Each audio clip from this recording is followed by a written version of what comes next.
नमस्कार, मैं हूं सत्यपाल और आप देख रहे हैं CWB हिंदी न्यूज। मंडी में शुरू हुई बाजरे की आवक, अच्छे दाम मिलने से किसान हुए खुश। कपास के भाव में भी आया उछाल। मौसम अनुकूल रहने के कारण अनाज मंडी में अगेती बाजरे की फसल की आवक शुरू हो गई है। MSP 2350 रुपए प्रति क्विंटल है, जबकि ओपन मार्केट में बाजरा 2100 रुपए प्रति क्विंटल तक बिकने लगा है। गत वर्ष ओपन मार्केट में दाम 1500 रुपए प्रति क्विंटल से ज्यादा नहीं थे, जिस कारण किसान MSP पर खरीद शुरू कराने की मांग पर अड़े रहे थे। मंडी में बाजरा और कपास दोनों की फसलें आने लगी है। पिछले सीजन की अपेक्षा इस बार कपास के भाव में काफी उछाल आया है। किसानों को फसल के दाम अच्छे मिल रहे हैं। पिछले सीजन में जहां किसानों को कपास के दाम 5500 रुपए से लेकर 6000 रुपए प्रति क्विंटल के भाव मिल रहे थे, वहीं इस बार 8000 से लेकर 10000 रुपए प्रति क्विंटल के भाव मिल रहे हैं। कपास व बाजरे की खरीद व्यापारी ही कर रहे हैं। हरियाणा में मिलकर चलेंगी बीजेपी जेजेपी, गठबंधन मजबूत करने के लिए बनाई जाएगी समन्वय समिति। दिग्विजय बोले हम तैयार। हरियाणा बीजेपी प्रभारी विनोद तावड़े और प्रदेश अध्यक्ष ओम प्रकाश धनखड़ ने शनिवार को संयुक्त प्रेस कॉन्फ्रेंस की। तावड़े ने बताया कि भाजपा जसपा की संयुक्त बैठक में यह विचार किया गया है कि भाजपा जसपा गठबंधन मजबूत करने के लिए समन्वय समिति बनाई जाए। वहीं प्रदेश अध्यक्ष ओम प्रकाश धनखड़ ने यह बात दोहराई कि पंचायती राज चुनाव में सिंबल पर चुनाव का फैसला चुनाव समिति करेगी। जननायक जनता पार्टी प्रधान महासचिव दिग्विजय चौटाला ने कहा कि पंचकुला में हुई बीजेपी जेजेपी की बैठक में गठबंधन के आपसी तालमेल, सरकार की उपलब्धियों और भविष्य की राजनीति को लेकर सकारात्मक चर्चा हुई है। वहीं बुढ़ापा पेंशन के संबंध में पूछे गए सवाल पर दिग्विजय चौटाला ने कहा कि बुढ़ापा पेंशन पर आय की शर्त पूर्व मुख्यमंत्री भूपेंद्र हुड्डा की कांग्रेस सरकार में लगाई गई थी। कहा कि हमारा प्रयास तो यह है कि इस आय की शर्त को 5 लाख रुपए से ऊपर लेकर जाया जाए।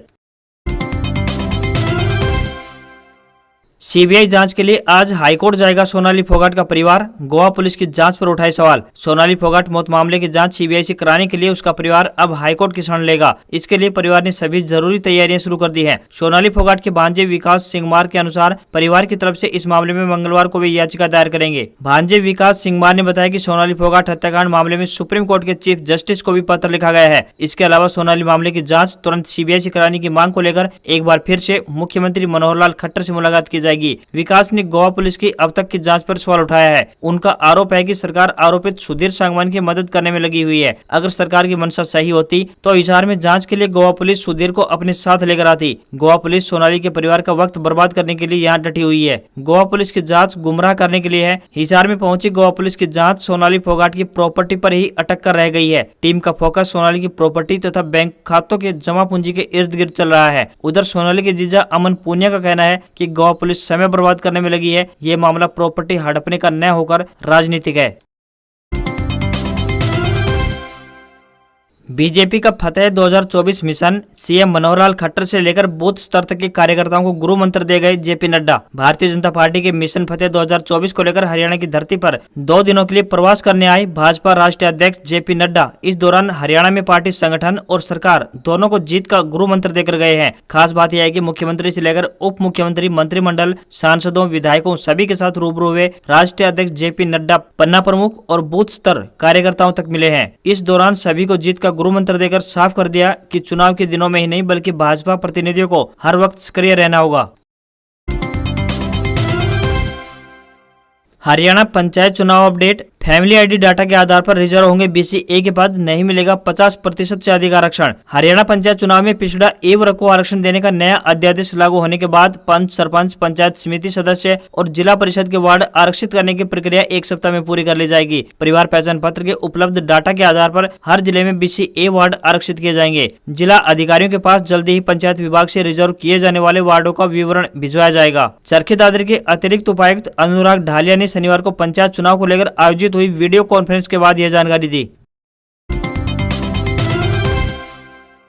पंचायत चुनाव से पहले हरियाणा को 2000 करोड़ की सौगात, सीएम खट्टर आज सभी जिलों में करेंगे परियोजनाओं का उद्घाटन व शिलान्यास। हरियाणा में पंचायत चुनाव से पहले मुख्यमंत्री मनोहर लाल 4 सितंबर यानी आज करनाल में डॉक्टर मंगलसेन सभागार में विभिन्न राज्य स्तरीय परियोजनाओं का उद्घाटन व शिलान्यास करेंगे। मुख्यमंत्री ऑनलाइन माध्यम से प्रदेश भर की करीब 2000 करोड़ रुपए की लागत से कुल 96 परियोजनाओं का उद्घाटन व 73 परियोजनाओं का शिलान्यास करेंगे। इस दौरान जिलों में भी कार्यक्रम आयोजित होंगे जिनमें उप मुख्यमंत्री, मंत्री और सांसद एवं विधायक मौजूद रहेंगे।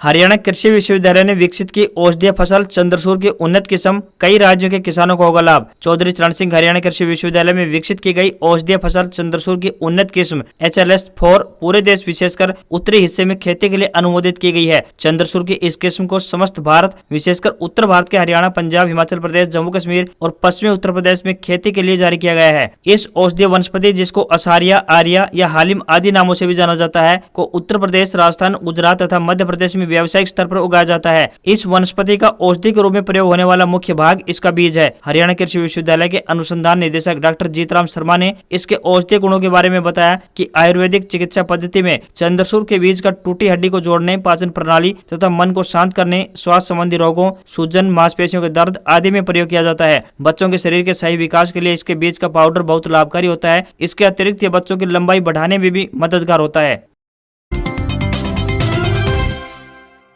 खेल मंत्री संदीप सिंह बने रेसलिंग एसोसिएशन के प्रधान, बबीता फोगाट को मिली ये जिम्मेदारी। हरियाणा रेसलिंग एसोसिएशन की वार्षिक जनरल बॉडी मीटिंग में सर्वसम्मति से हरियाणा के खेल एवं युवा मामले मंत्री सरदार संदीप सिंह को एसोसिएशन का प्रधान चुन लिया गया है। इस अवसर पर हरियाणा के खेल मंत्री एवं एसोसिएशन के नवनिर्वाचित प्रधान सरदार संदीप सिंह ने कहा कि उनका प्रयास रहेगा कि एसोसिएशन के जरिए रेसलिंग से जुड़े खिलाड़ियों को आगे बढ़ने के लिए अधिक से अधिक अवसर प्रदान किए जाएं। इसके अलावा खिलाड़ियों की जो भी समस्याएं हैं उन्हें भी दूर करने का प्राथमिकता से प्रयास किए जाएंगे। इसके अलावा बबीता फोगाट को संयुक्त सचिव चुना गया है। फसलों में अंधाधुंध दवाइयों के हो रहे छिड़काव से परेशान कृषि वैज्ञानिक, लग सकती है रोक। फसलों में अंधाधुंध दवाइयों के हो रहे छिड़काव ने कृषि वैज्ञानिकों की टेंशन बढ़ा दी है। कृषि विभाग की तरफ से अलग अलग जगहों से हुई रिसर्च में उक्त खुलासा हुआ है कि खेत में उगने वाले विभिन्न प्रकार के खरपतवारों में प्रतिरोधक क्षमताएं काफी अधिक बढ़ गई है। ऐसे में मजबूरी में कृषि वैज्ञानिक कई प्रकार की खरपतवारनाशक दवाइयों पर रोक लगाई जा सकती है ताकि फसलों की गुणवत्ता पर ज्यादा प्रतिकूल असर न पड़े। बता दें कि गेहूं, धान, बाजरा, कपास, मक्का आदि फसलों को किसान प्रमुख रूप से उगाते हैं। इन फसलों में कई प्रकार के खरपतवार उग जाते हैं, जिसकी वजह से एक तरफ जहां मुख्य फसल की ग्रोथ पर प्रतिकूल असर पड़ता है, बल्कि उत्पादन और गुणवत्ता भी खराब हो जाती है। ऐसे में किसान खरपतवारनाशक दवाइयों का इस्तेमाल करते हैं। दवाइयों के अधिक इस्तेमाल से किसानों के साथ साथ कृषि वैज्ञानिकों की भी टेंशन बढ़ गई है, क्योंकि अब खरपतवारों पर दवाइयों का असर होना बंद हो गया है। ऐसे में कृषि वैज्ञानिकों ने किसानों से आह्वान किया है कि एक समय में सिर्फ एक ही खरपतवारनाशक दवाई का छिड़काव किया जाए, दूसरी बार अन्य खरपतवारनाशक दवाई का छिड़काव करना चाहिए। दोनों को एक साथ मिलाकर ना करें। जींद में 31,000 किसानों का नहीं हो पाया ई-केवाईसी, अब इनको नहीं मिलेगी किसान सम्मान निधि। प्रधानमंत्री किसान सम्मान निधि योजना का लाभ लेने के लिए किसानों को 31 अगस्त तक ई-केवाईसी कराना जरूरी था। जिले में करीब 1,54,000 किसानों ने किसान सम्मान निधि योजना के तहत पंजीकरण कराया हुआ है। करीब 1,23,000 किसानों ने ई-केवाईसी कराया है और करीब 31,000 किसानों का ई-केवाईसी नहीं हुआ है। जिन किसानों ने ई-केवाईसी नहीं कराया है उन किसानों के खाते में किसान सम्मान निधि की 2,000 रुपए की किस्त नहीं डाली जाएगी। योजना के तहत बता दें कि हर साल किसानों को 6,000 रुपए की राशि दी जाती है। इस राशि को 3 किस्तों में दिया जाता है।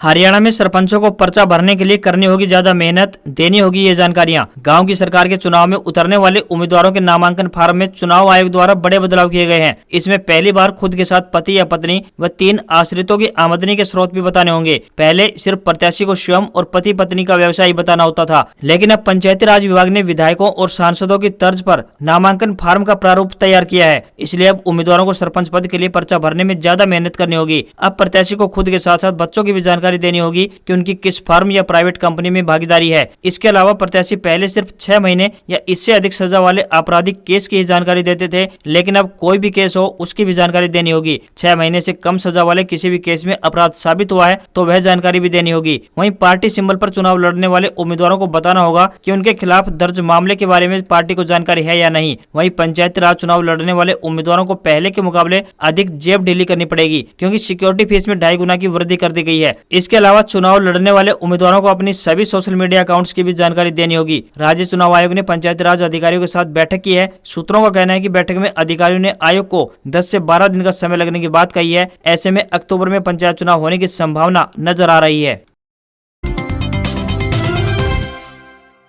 एक बार में यूपीआई से कितना पैसा कर सकते हैं ट्रांसफर, आइए जानते हैं इस रिपोर्ट में। आज के टाइम में यूपीआई से पेमेंट करना सबसे आसान और लोकप्रिय हो गया है। चंद सेकंड में हम कहीं से भी किसी को भी पैसे भेज सकते हैं। यूपीआई के जरिए लोग रोजाना लगभग 20 करोड़ से ज्यादा लेन देन करते हैं। लेकिन हमारे लिए यह भी जानना जरूरी है कि यूपीआई ट्रांजैक्शन करने की लिमिट क्या होती है। एनपीसीआई यानी national payment corporation of India की जानकारी के अनुसार अगर कोई यूजर भीम यूपीआई की मदद से पैसे ट्रांसफर करता है तो वह एक ट्रांजैक्शन में 1 लाख रुपए तक का ट्रांजैक्शन कर सकता है। एक बैंक अकाउंट से एक दिन की लिमिट भी 1 लाख रुपए होती है। वहीं एचडीएफसी बैंक की जानकारी के अनुसार आप यूपीआई की मदद से एक दिन में 10 बार यूपीआई के जरिए पेमेंट कर सकते हैं, जिसकी कुल वैल्यू 1 लाख रुपए से ज्यादा नहीं होनी चाहिए। 7 सितंबर से फिर सुनाई देगी भिवानी कालका एक्सप्रेस ट्रेन की सीटी। ये रहेगा टाइम शेड्यूल। रेलवे ने हरियाणा में रेल सफर करने वाले यात्रियों को बड़ी राहत दी है। Ekta express train number 14,795-96 Himalaya queen के नाम से भी जानी जाने वाली इस ट्रेन का संचालन फिर से आरंभ किया जा रहा है। ट्रेन में यात्रियों की सुविधा के मद्देनजर कोचों की संख्या भी बढ़ा दी गई है, यानी कुल कोचों की संख्या 11 कर दी गई है। भिवानी से चलकर पानीपत चंडीगढ़ होते हुए हिमालय की वादियों कालका तक का सफर करने वाली इस ट्रेन को फिर से शुरू करने की मांग लंबे समय से उठाई जा रही है। भिवानी जंक्शन से चलकर इस ट्रेन का ठहराव क्लानौर, रोहतक, गोहाना, इसराना, पानीपत, घरौंडा, करनाल, नीलाखेड़ी, कुरुक्षेत्र, शाहबाद, मारकंडा, अंबाला कैंट, चंडीगढ़, चंडी मंदिर होते हुए कालका तक होगा। भिवानी कालका एक्सप्रेस ट्रेन सुबह भिवानी से 4:30 पर रवाना होकर 5:30 पर रोहतक, 6:57 पर पानीपत, 9:30 बजे अंबाला, 10:17 पर चंडीगढ़ और सुबह 11 बजे कालका पहुंचेगी। वापसी में कालका से यह ट्रेन शाम 4:55 पर रवाना होगी, जो कि 5:27 पर चंडीगढ़, 6:20 पर अंबाला, रात 8:16 पर पानीपत, 10:16 पर रोहतक और रात 11 बजे भिवानी पहुंचेगी।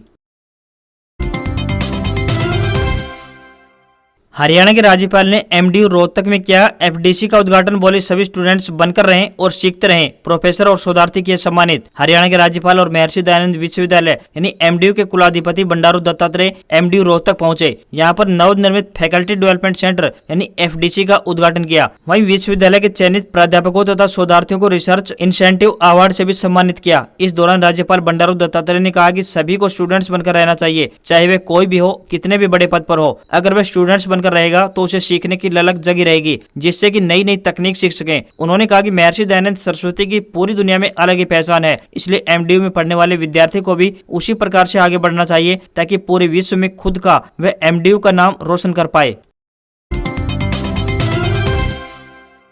राजस्थान के 20 जिलों में भारी बारिश का अलर्ट। जयपुर, भरतपुर, अलवर में फिर एक्टिव होगा मानसून। 10 दिन से खुले हैं बिशलपुर के गेट। पड़ोसी देश पाकिस्तान, अफगानिस्तान में टेम्परेचर बढ़ने से लो प्रेशर एरिया क्रिएट हो गया है। इस कारण मानसून एक बार फिर से तेजी से एक्टिव हो रहा है, यानी राजस्थान में बारिश का दौर दोबारा से प्रारंभ होने वाला है। प्रदेश के पूर्वी और दक्षिणी जिलों में तो बारिश शुरू हो भी चुकी है। मौसम विभाग ने जयपुर, दौसा, अलवर, भरतपुर, धौलपुर, करौली, सवाईमाधोपुर, झुंझुनू, सीकर, टोंक, बूंदी, भीलवाड़ा, उदयपुर, सिरोही के माउंट आबू, झालावाड़, बारां, राजसमंद, कोटा, डूंगरपुर, चित्तौड़गढ़ और प्रतापगढ़ जिलों और आसपास के इलाकों में बिजली की गरज व चमक के साथ हल्की से लेकर भारी बारिश का अलर्ट जारी किया है। इसी के साथ 9 सितंबर से 15 सितंबर तक पूरे प्रदेश में भारी बारिश होगी। सितंबर महीने में औसत से ज्यादा यानी 109% बारिश राजस्थान में होगी। उधर राजस्थान में मानसून की विदाई तय समय यानी सितंबर अंत तक होने की संभावना है। आज खबरों में बस इतना ही। देखते रहिए CWB हिंदी न्यूज। नमस्कार।